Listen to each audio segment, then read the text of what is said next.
Hello and welcome to this short video about Jaguar XK8 and removing your auxiliary belt.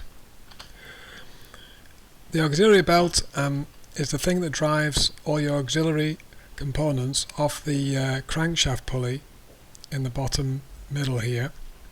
You've got the aircon compressor, the power steering pump, the water pump at the top here, the alternator and an idler pulley. And the tension on this belt is maintained through this tensioner here.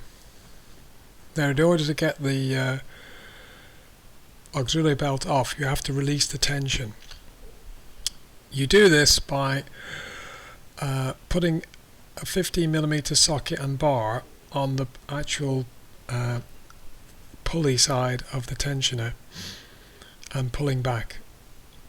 Before you do that, you want to have a look at the belt wear indicator, which is just behind the shoulder here on the tensioner, and depending where the pointer is, it shows you whether you need to replace the belt or not. So it's worth taking a look at that before you take your belt off, because you might want to replace it with a new one. Okay, this is a short video now on Jaguar XK8 removing the auxiliary belt. We need a 15mm socket, a T-bar and a bar.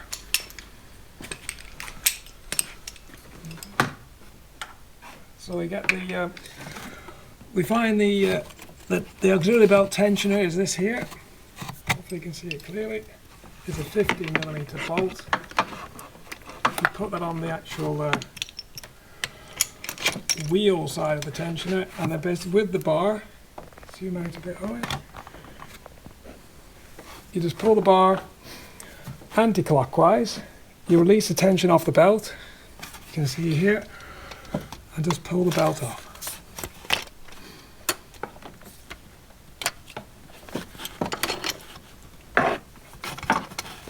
Take the socket off, the belt can be removed. It's as easy as that. Thank you very much. Bye-bye. Okay, thank you for watching this video. If you'd like to see more XK8 videos, please subscribe. Thank you. Bye-bye.